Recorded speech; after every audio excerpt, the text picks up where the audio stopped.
Time and space. It is commonly thought by people of the earth plane that in the spirit world time and space do not exist. That is wrong. We have both, but our conception of them differs from that of the earth world. We sometimes use the phrase "before the dawn of time" to convey an idea of the passage of eons of time, but we have no notion of what is really embodied in that phrase. On the earth plane, the measurement of time had its source in the revolution of the earth upon its axis, giving a division of time known to us as night and day.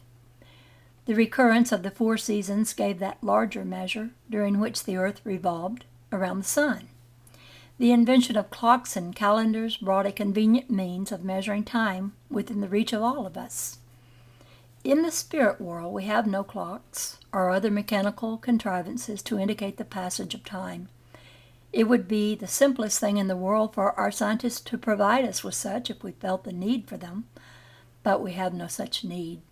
We have no recurrent seasons, no alterations of light and darkness as external indications of time, and in addition, we have no personal reminders common to all the incarnate of hunger and thirst and fatigue, together with the aging of the physical body.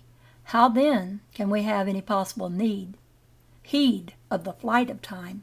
How, in fact, does time exist at all? We have 2 conceptions of time, one of which, as upon the earth plane, is purely relative. 5 minutes, let us say, of acute pain suffered by the physical body will so affect the mind that the passing moments will seem an age. But 5 minutes of intense joy and happiness will seem to have flown with the rapidity of the same number of seconds.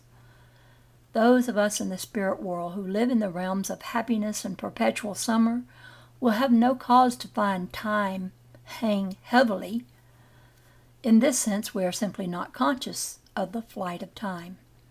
In the dark realms, the reverse is the case. The period of darkness will seem interminable to those who live there. However much such souls may yearn for a coming of the light, yet it never comes to them. They themselves must perforce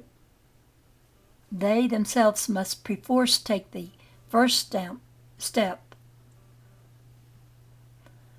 Let me start again. They themselves must perforce take the first steps toward the light that awaits them outside their low realm. A period of existence within these dark regions, amounting to nothing more than a year or 2 of earthly time, will seem like an eternity to the sufferers. If normally we have none of the customary means of measuring time because we have no need to do so, we can, and we do, return to make contact with the earth plane, where we ascertain the exact time of day, the day of the year, and the year itself.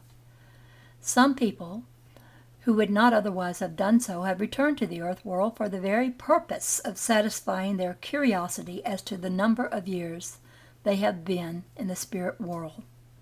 I have spoken to some who have made this journey, and they were all amazed to discover the unsuspected scores of years that had passed by since their transition. Speaking for myself, I have found the time pass rapidly since I came into spirit, but I have always known throughout the whole of that period what was the year of the Christian era. The reason in my own case was simply that I had been promised that I should one day be able to communicate with the earth world. I had therefore been keenly interested in watching, in company with the great souls who were closely concerned, the concatenation of events that were to lead, among other things, to the achievement of my wish. Edwin, who met me upon the threshold of the spirit world and conducted me to my new home, was similarly acquainted with the passage of time, for he in turn had been watching me. It may be thought that time, in the sense of being a measured succession of existence, has little or no influence beyond the earth plane, but it most certainly does have an influence upon the spirit plane. All earthly events, whether concerning nations or individuals, are subject to or governed by time, and insofar as these events have their application to our extension into the spirit world, so do we in the spirit world come under the influence of time or its operation. We might take the festival of Christmas as the simplest and readiest example. We celebrate this festival in the spirit world at the same time as you do. Whether December 25th is the correct date, historically, for the event which it commemorates is a question we are not concerned with for our present purposes. What matters is that the two celebrations, yours and ours, are synchronized and recurrent year by year. We are not subservient to the earth world in this. Our purpose is solely one of cooperation. In normal times upon the earth world, at that period of the year, there rises throughout the earth world a great force of goodwill and kindliness.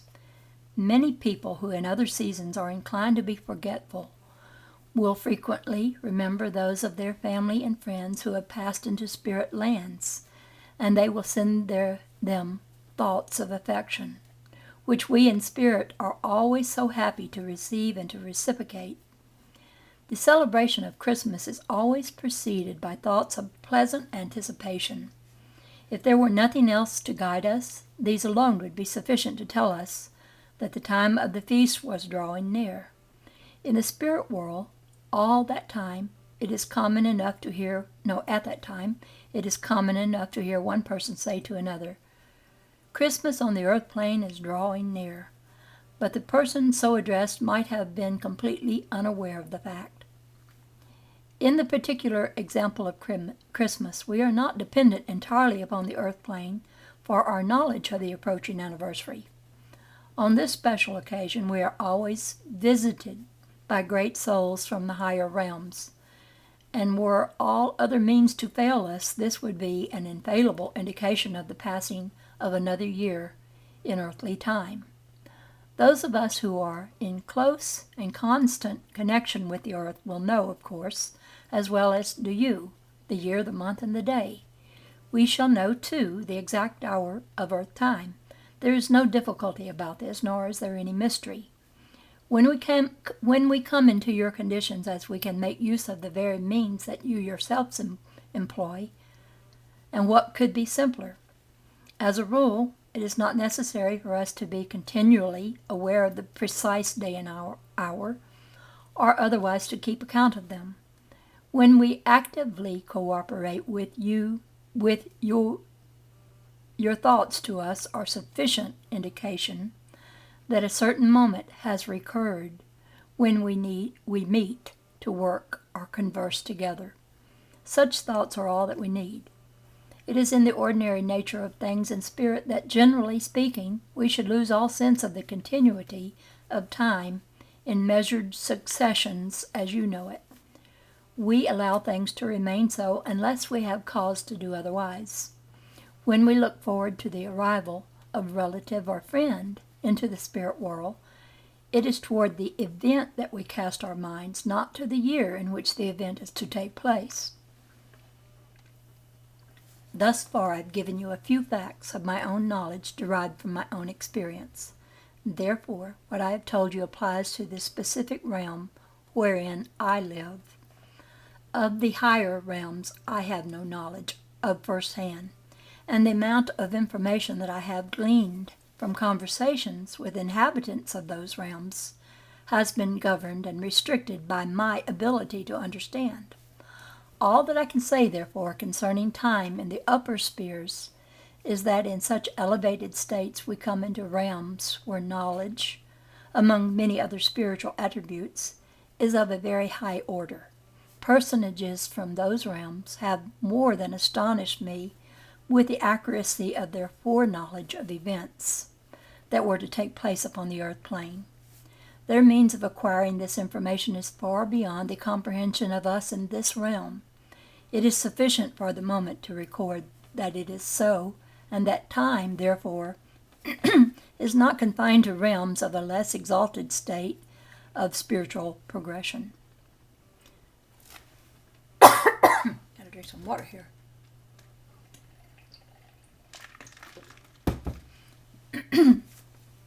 When we come to the subject of space, we find that, broadly speaking, we are governed up to a point by the same law as upon the earth plane. We have eternity of time, but we have infinity. But we have also infinity of space. Space must exist in the spirit world. Take my own realm alone as an example. Standing at the window of one of the upper rooms of my house, I can see across huge distances where there are many houses and grand buildings. In the distance I can see the city with many more grand buildings. Dispersed throughout the whole wide prospect are woods and meadows, rivers and streams, gardens and orchards, and they are all occupying space, just as all that these occupy space in the earth world.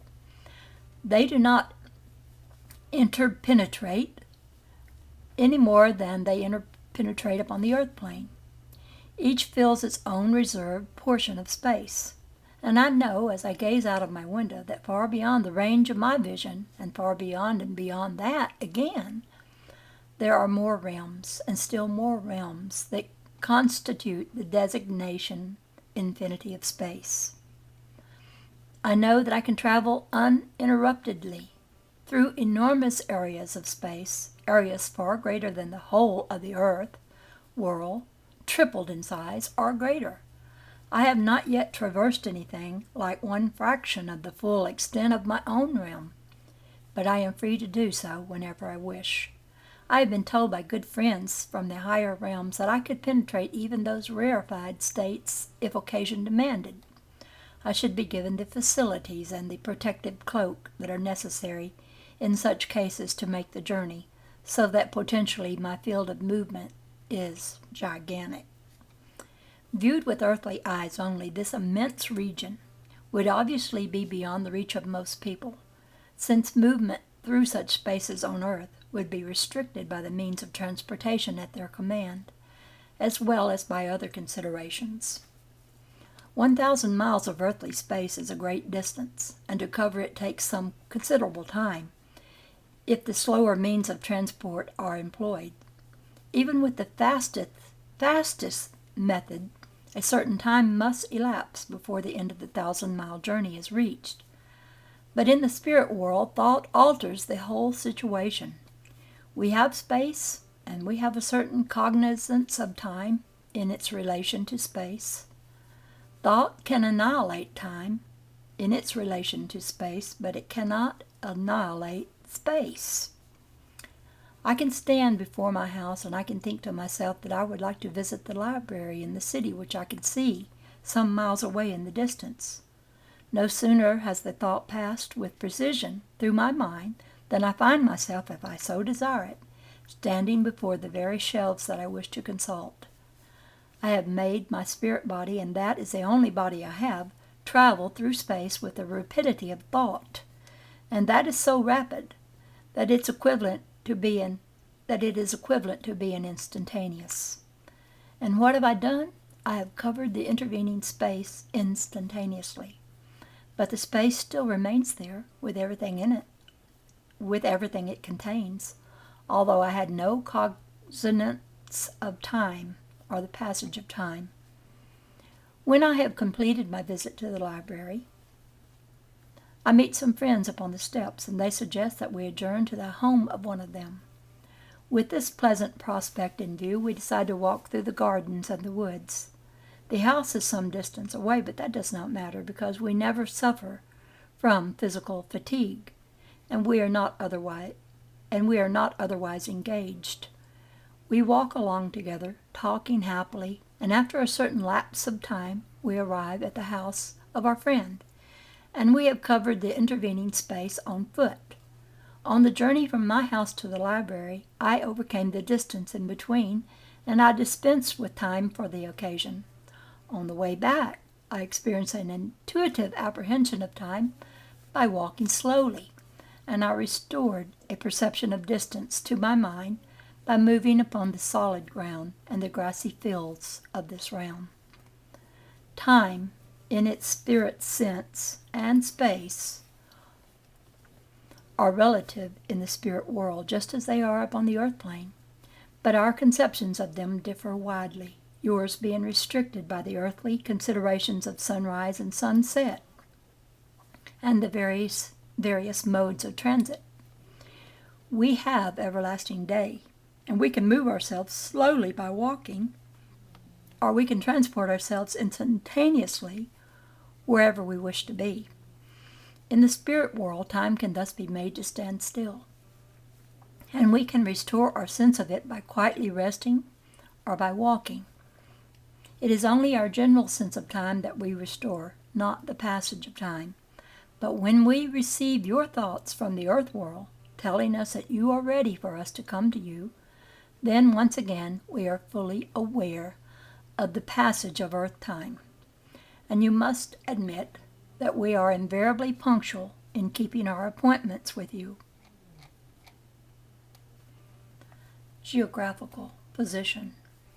What is the geographical position of the spirit world in relation to the earth world? Many people have wondered this at different times, and I include myself among the many. And that leads to a further question concerning the disposition of other realms than those of which I have given you some details. I have told you how, when I reached a critical moment as I lay upon my final bed of earthly sickness, I at length felt an irresistible urge to rise up, and that I yielded to that urge easily and successfully. In this particular case, the line of demarcation was very fine between the end of my earthly life and the beginning of my spirit life, because I was in full possession of my senses, fully conscious. The actual transition from one world to the other was in this respect imperceivable. But I can narrow things down still further by recalling that there came a moment when the physical sensations attendant upon my last illness left me abruptly, and in place of them, a delightful feeling of bodily ease and peace of mind completely enveloped me. I felt that I wanted to breathe deeply, and I did so. The impulse to rise from my bed and the passing of all physical sensations marked the instant of my physical death and my birth into the world of spirit. But when this took place, I was still in my own earthly bedroom, and therefore a part at least of the spirit world must interpenetrate the earth world. This particular experience will give us something of a point of departure for our geographical explorations. The next event in my transition was the arrival of my good friend Edwin, and our meeting after the lapse of years. The meeting took place seemingly in the bedroom. Then, after we had greeted each other and chatted for a brief space, Edwin proposed that we should depart from our present surroundings, which in the circumstances were rather doleful. He took me by the arm, told me to close my eyes, and I felt myself gently moving through space. I had no clear perception of direction. I only knew that I was traveling, but whether up or down or horizontally, it was impossible for me to say. Our rate of progress increased until at last I was told to open my eyes, and then I found myself standing before my spirit home. Since that day I have learned many things, and one of my first lessons was in the art of personal locomotion by means other than walking. There are immense distances here to cover, and sometimes we need to cover them instantly. We do so by the power of thought, as I have already outlined to you. But the strangest thing to me at first was the fact that when I moved myself through space at any greater speed than ordinary walking, I found that I had no sense of absolute direction, but one of movement only. If I chose to shut my eyes while traveling with moderate speed, I merely shut out the scenery or whatever else were my surroundings.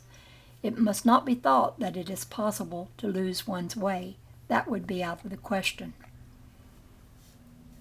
This absence of a sense of direction in no way interferes with our initial thought function in personal locomotion. Once we have determined to journey to a certain place, we set our thoughts in motion, and they in turn, instantaneously, set our spirit bodies in motion. One might almost say it requires no thinking about. I have spoken to other people on these matters and compared notes generally. It is a thing we all do when we are newly arrived in the spirit world, and we never lack willing friends to help us in our early difficulties. I have found that it is common to all here in spirit, this absence of any directional perception when moving rapidly. Of course, when we travel instantaneous, there is no time to observe any object whatsoever. There is no observable interval of time between the moment we leave for and the moment we arrive at our destination. And I will begin again in another video.